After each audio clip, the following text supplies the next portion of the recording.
Pagpalang umaga po mga kalingap, mga ate, mga kuya. Ngayon po ay nandito tayo sa pinasyalan po natin itong daycare na pinaayos po natin nung how many years ago?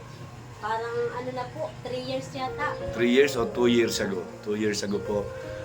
Dati po nung makita ko itong daycare na ito, ay talaga naman pong nakakaawa ang sitwasyon ng mga bata. So sa marami pong nakapanood at naantig ang kanilang kalooban, ito po ay napagawa natin at nabigyan natin ng medyo magandang lugar o mga gamit itong mga bata na makapag-aral ng maayos, no? Kung matatandaan niyo po 'yan. Yan dati po 'yan, walang ceiling po 'yan. Yan walang ceiling pa na ganyan, napakainit po. Yero lang po yan, yero dati. Tapos walang ceiling fan. Maliit lang na ventilador at yung mga learning materials sila wala naman po wala sila dati dito, kulang-kulang. So ngayon po dahil sa mga sponsors po natin, yan shout out po sa mga nag-sponsors dito. Kung matatandaan niyo po yung pangalan ni Teacher Mary Ann. Yan, Teacher Mary Ann po, nagpa-feeding tayo dito. Inayos po natin dito, pininturahan natin ang mga mesa, lahat para maging maayos. So ito na po ang itsura ngayon ito after 2 years. Ito na po, as is pa rin, nandyan pa rin ang mga ceiling, ang mga ceiling fan. So okay naman po, ginawa naman po. Yan, and blackboard, ayan pa rin po.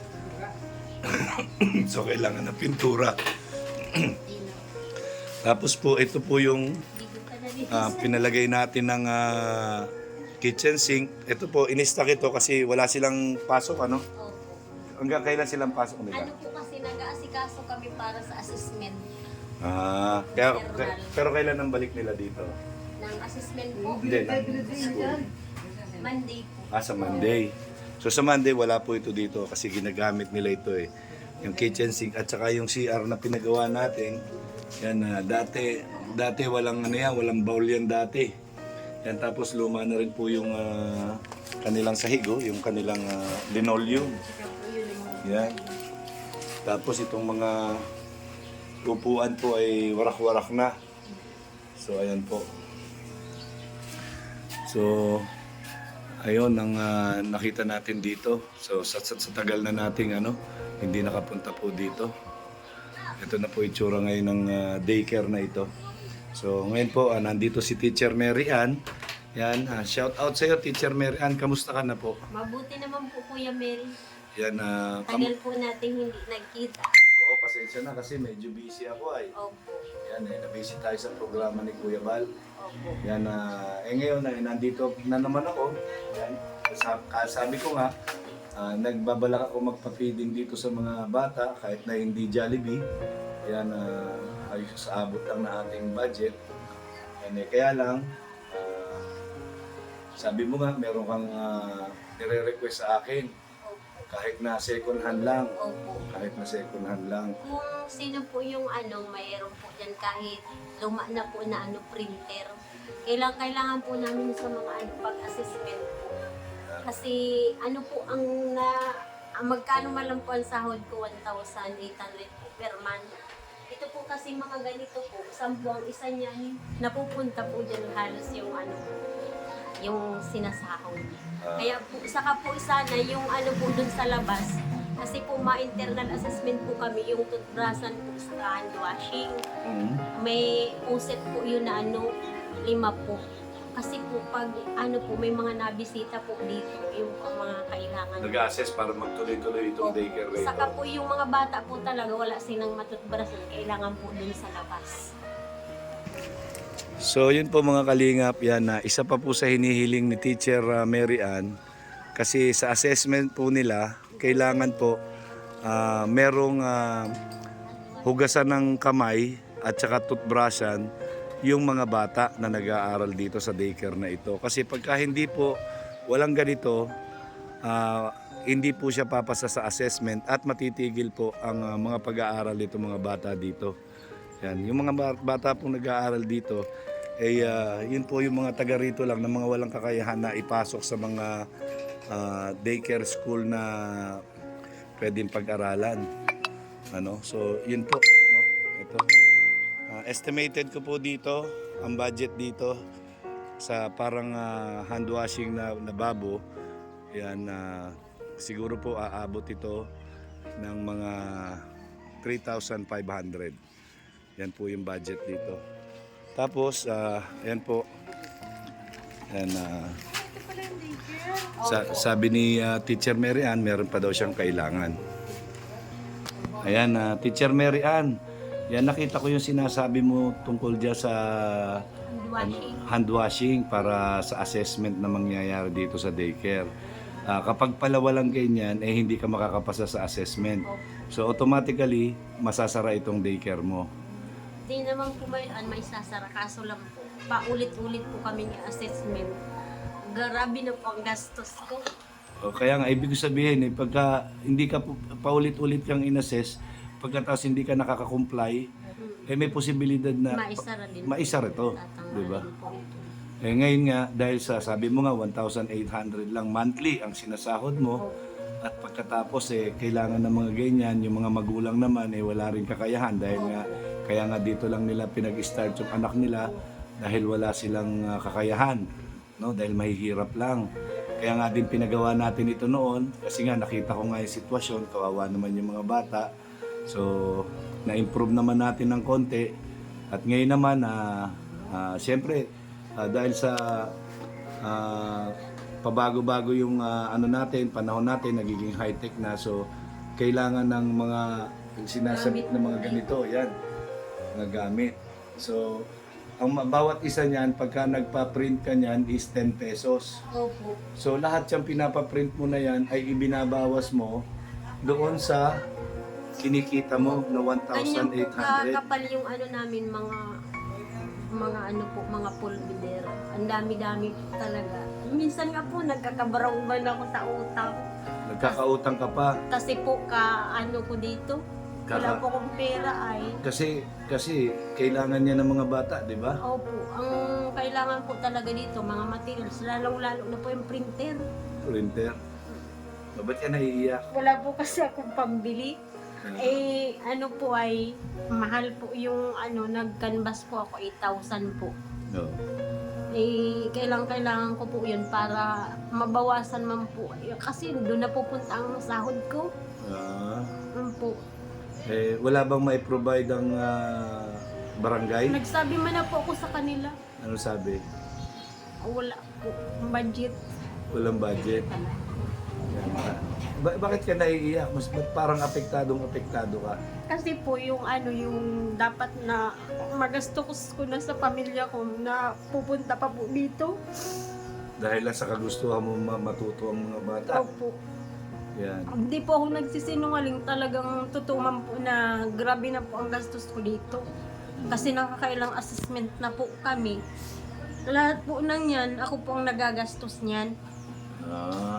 Kasi siya na po naiyak lang ako kasi magkano lang naman po ang sinasahod ko tapos ganito lang nangyari. So ibig sabihin, ang tagal mo na palang nagsasuffer ng ganito? Opo. Kasi matagal na akong hindi nakapunta dito. Meron man ang pong yung mga magulang, inaano naman ng monthly, hindi rin po nagbabarayad. Kasi po wala man din po silang kakayahang magbarayad ay. Tulad po halimbawa ng may moving up kami, lahat po yun, mga po sila, hindi man po sila nakakabarayad. Minsan po, tarapos na yung mga bata, hindi man po nagbabarayad sa akin. So, ikaw yung nagsasuffer? Pag may family day po kami, tapos may contribution po kami, bayad po sa hindi man din po sila nagbibigay. Ako po ang abono. Alam man po yan, sabi mo po ako dun sa session, talaga pong wala po silang ibinibigay yung mga magulang kasi wala man po talaga silang kakayahan. Oo nga. So, dahil sa ikaw, ang intention mo lang ay makatulong ka sa mga bata na hindi mapariwara ang buhay, magkaroon ng magandang edukasyon, hanggat bata pa, mahubog mo na sa kabutihan, sa ma-improve ang kanilang mga talento. Di po ba? Opo. So, Yan po, so ang kailangan nyo yung Mga kailangan po talaga dito, yun nga po, printer, saka hand washing, toothbrushan. Marami pong dapat ayusin dito ay, oo nga. sa totoo lang po, mga ano po, yung mga visual aids na kailangan ng mga bata, kadami-dami po. Kasi kailangan niya piniprint mo yun, di ba? Opo. O sige, subukan mong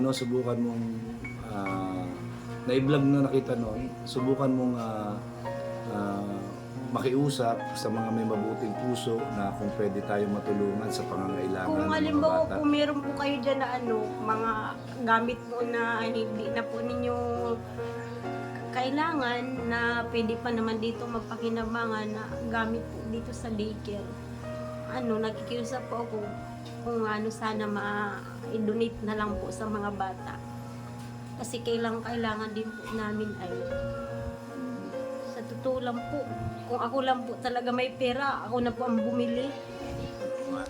Wala po talaga ang mahal po. So yung printer na kailangan mo, magkano ang halaga no? Nagtanong po ako dun sa Sampaguita, 8,000 po yun. 8,000. Opo. Ano na yun? Magagamit mo na yun. Opo, may kasama na po yung Xerox. May kasama ng Xerox. Opo. So, sige yan. Sana may makarinig man. sa atin. Saka po yung hand washing, toothbrushing, kasi po, pag natoothbrush po yung mga bata, sabay-sabay po yun. Kailangan po, 5 po yung posit. Wala din po, kasi ditong gray po. So, Wala po kaming nakuha lang po kami ng tubig dun sa balon. sa Saka balon. po, pag sa inumin naman po, yung yung Mineral water. mineral po na pa-deliver po dito, 20 pesos po ang isang... Gastos mo pa rin yun. Opo, ako po lahat. Alam man po nila yan doon na na talagang nauubos po ang pera ko dito. Nagkautang-utang po ako dahil dito.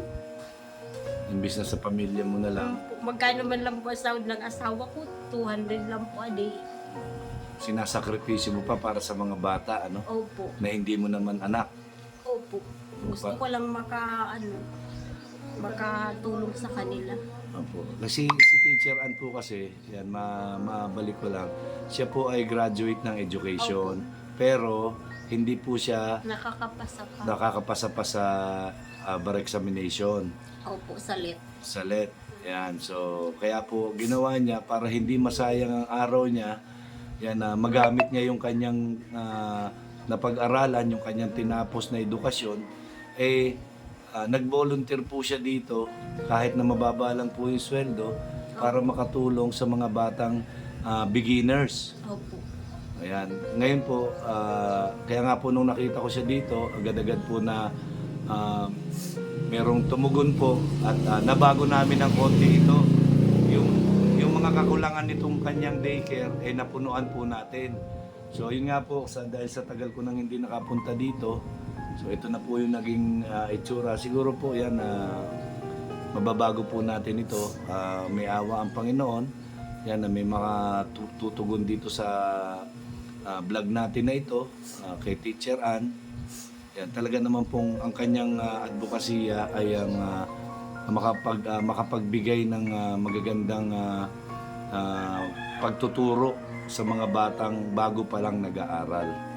No? Yung mga beginners. Diba? Tawag yan, beginners. So, yan po yung kailangan ni Teacher Ann. Yan. Titingnan po natin yung linoleum, yan, papalitan na rin po yan, tapos baka pinturahan po ulit ito. Yung mga upuan po ng bata, kung makikita nyo, sira-sira na po. Yan, yung mga bata. O, tingnan nyo po, sira-sira na po yung mga upuan. So, sana po yan, matugunan po ng pansin. Nung nga po dito na sira po yan, may po dito kuryente.